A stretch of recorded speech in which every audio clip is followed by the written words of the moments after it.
السلام علیکم، میں ہوں بنت نماز اور آپ دیکھ رہے ہیں بنت نماز قرآنک ایجوکیشن۔ آج ہمارے سبق کا عنوان ہے تجوید۔ تجوید کے معنی ہیں عمدہ کرنا، سنوارنا، درست کرنا یا ستھرا کرنا۔ علماء تجوید کہتے ہیں کہ تجوید نام ہے قرآن پاک کے صحت لفظی یعنی مخارج الحروف اور اس کے خالص عربی تلفظ یعنی صفات الحروف کا، جس کے موافق آپ صلی اللہ علیہ وآلہ وسلم اور آپ صلی اللہ علیہ وآلہ وسلم کے صحابہ اکرام رضوان اللہ علیہم اجمعین کے الفاظ کو ادا فرمایا کرتے تھے، یعنی التجوید هو اداء کاداء الرسول۔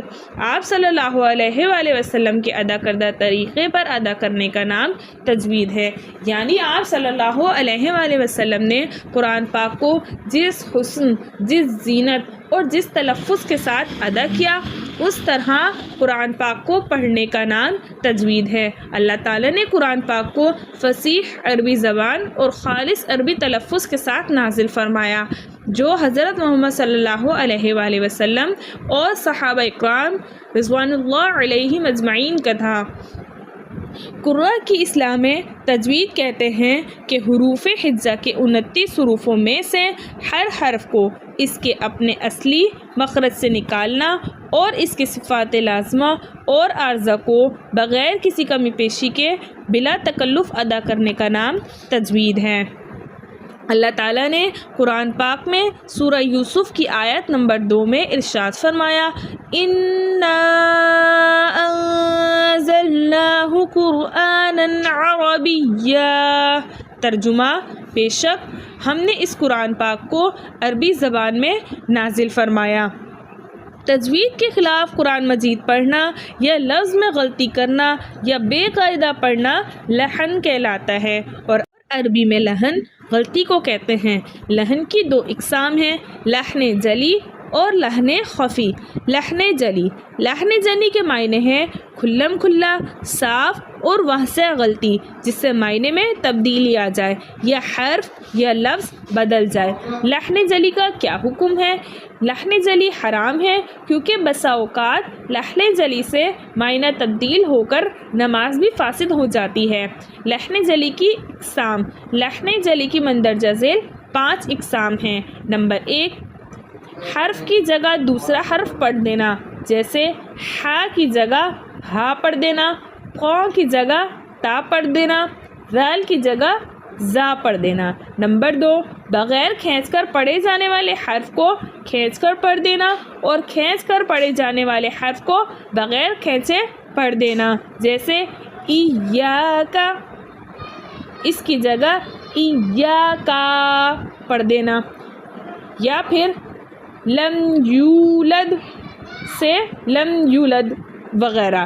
اس طرح بغیر کھینچ کے پڑھے جانے والے حرف کو کھینچ کر پڑھ دیا اور بغیر کھینچے پڑھے جانے والے حرف کو کھینچ کر پڑھ دیا۔ نمبر 3، حرکات کو آپس میں تبدیل کر دینا، جیسے انعمت کی جگہ انعمتو پڑھ دینا، یعنی انعمت زبر کی جگہ انعمتو پیش کو پڑھ دینا۔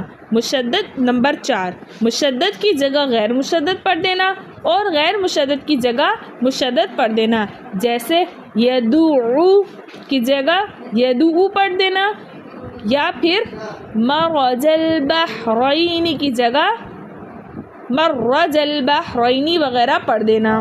نمبر 5، حرف کو متحرک پڑھ دینا، جیسے انعمت کی جگہ انعمتا پڑھ دیا، یا پھر متحرک کو ساکن پڑھ دینا، جیسے جعل القمر سے جعل القمر پڑھ دینا۔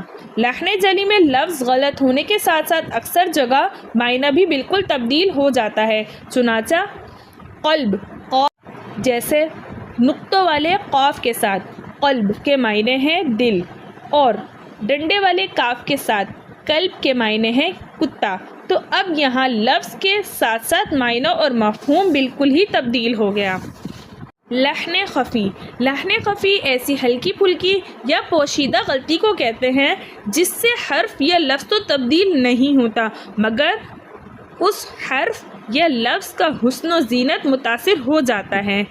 لحن خفی مکروہ ہے اور اس سے بچنا ضروری ہے۔ لحن خفی کے واقع ہونے سے حرف تو وہی رہتا ہے مگر حرف کے حسن اور زینت میں کمی آ جاتی ہے کیونکہ یہ صفات عارضہ کی غلطی ہوتی ہے۔ مثلا را کے اوپر زبر یا پیش ہو تو را کو موٹا پڑھنا چاہیے مگر پڑھنے والے نے باریک پڑھ دیا۔